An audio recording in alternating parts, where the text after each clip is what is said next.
তো hello guys, প্যারা কম চিল বেশি। আমি একজন সাইপ্রাস প্রবাসী, কারণ আমি তো ভাই সাইপ্রাসেই থাকি। তো ভাই একটু মজা করলাম ভিডিও শুরুতে, তো ওসব বাদ দেন, এখন আমরা আসল কথায় আসি। বিষয়টা হচ্ছে এরকম যে এখানে যারা আসবে নতুন কিংবা যারা আছে, অনেকে একটা সমস্যার কথা বলে যে ভাই আমরা কিভাবে কোম্পানি চেঞ্জ করবো, ঠিক আছে?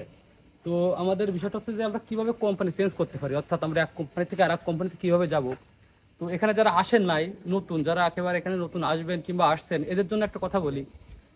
ভিসা চেঞ্জ করার জন্য আপনাকে প্রথম যখন আপনি যে কোম্পানিতে আসবেন, এখানে আসার পরে আপনাকে 6 মাস থেকে 1 বছর পর্যন্ত যে কোনো একটা কোম্পানিতে আপনার স্টে করা লাগবে, ঠিক আছে? আপনাকে থাকা লাগবে। তো থাকার পরে আপনার মনে করেন যে কোম্পানি চেঞ্জ করতে পারবেন। তো নতুন যারা আসছেন এখানে, আপনারা চাইলেই কোম্পানি চেঞ্জ করতে পারবেন না। আপনাদের কোম্পানি চেঞ্জ করতে হলে আপনার 6 মাস থেকে 1 বছর আপনার ওই নতুন কোম্পানিতে থাকা লাগবে, যে কোম্পানিতে আপনি আসছেন। তো তারপরে আপনি কিভাবে চেঞ্জ করবেন? তখন আপনি একজন পুরাতন প্রবাসী, সাইপ্রাস প্রবাসী। তো তখন আপনার জন্য হচ্ছে যে এই দেশের চিকিস চিকিস নামক একজনের একটা পেপার আছে। আসলে সে পেপারটা হচ্ছে আপনার ছাড়পত্র বলা যায় এক কথায়। আমরা বাংলা যেটা বলি ছাড়পত্র। তো একটা কোম্পানি থেকে যখন আপনি কোম্পানি চেঞ্জ করবেন, তখন এই ছাড়পত্রটা আপনার লাগবে, ঠিক আছে?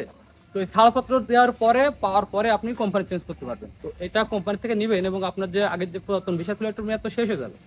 তো তারপরে আপনার পাসপোর্ট দিয়ে এবং ওই যে পুরাতন চেকে যেটা নিছেন, যে ছাড়পত্র যেটা নিছেন, এটা দিয়ে আপনি কোম্পানি চেঞ্জ করতে পারবেন।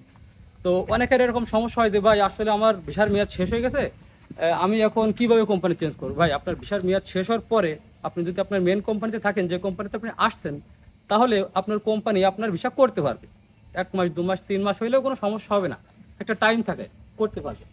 কিন্তু আপনি যদি আপনার সেই কোম্পানি, পুরাতন কোম্পানি ছেড়ে যদি নতুন কোনো কোম্পানিতে চলে যান, সেক্ষেত্রে আপনার আপনি যে ছাড়পত্রটা পাইছেন, এই ছাড়পত্রটার মেয়াদ আপনার 45 দিন। অর্থাৎ সেক্ষেত্রে আপনার নতুন কোম্পানিতে যে 45 দিনের ভিতরে আপনার নতুন করে আবার ভিসা করা লাগবে। তা না হলে ভাই আপনি মনে করেন যে একটা অবৈধ হয়ে যাবে, এক কথায় আপনি পরবর্তীতে ভিসা পাবেন না, কোনো কোম্পানি আপনার ভিসাটা লাগাইতে পারবে না। আর যদিও পারে, অনেক কঠিন হয়ে যায়, ঠিক আছে?